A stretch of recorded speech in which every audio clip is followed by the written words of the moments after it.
What you are looking at right now is the hottest, most beautiful laptop that I have held in a very long time. But that does not mean that you should buy it. This is the Galaxy Chromebook. So the Galaxy Chromebook comes out sometime in the first quarter of this year, and it starts at $999, which is a lot of money for a Chromebook. But before we get into that value proposition, I just want to take a little bit of time to appreciate this amazing hardware. It has a 13.3-inch 4K UHD AMOLED display. It starts with 8 gigs of RAM and 128 gigs of storage, which is pretty good for a Chromebook. It should be good for about 8 hours of battery life, and most importantly, it has an Intel 10th gen Core i5 processor. This thing has more than enough processing power to run Chrome OS. Plus, I mean, just look at this thing. This color that you're seeing here is called Fiesta Red, and it is very intense. It also comes in a really boring gray color if you're a really boring person.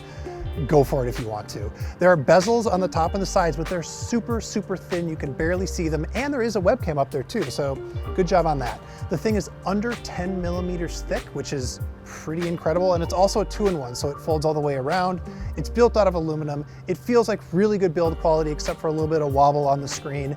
That $999 that you're paying is for this level of quality on the hardware.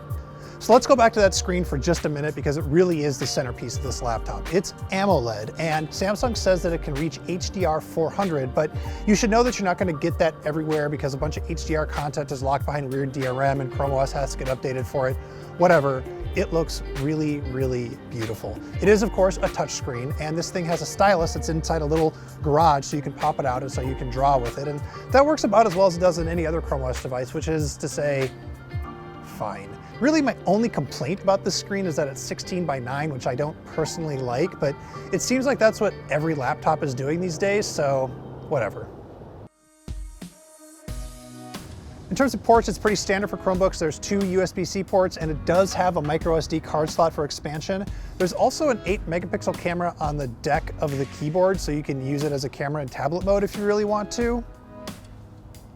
Speaking of the deck, we should talk about the keyboard that's on the deck. This thing is only 10 millimeters thin, and so the keyboard doesn't have much room to move. So there's only, I don't know, I think it's 1.2 millimeters of key travel, which sounds bad, but it feels okay. The important thing is that Samsung is using traditional scissor switches, so it shouldn't run into the same problems as the Mac's butterfly keyboard. And when I was typing on it, it didn't sound all that loud. Again, the really only problem I noticed was that made the screen wobble a little bit. The thing about Chrome OS is that 90% of people can do 90% of what they need 90% of the time, but it's that other 10% that's the problem. And until Google can start filling in that gap, this Galaxy Chromebook is going to remain a niche product. A very pretty niche, but still a niche.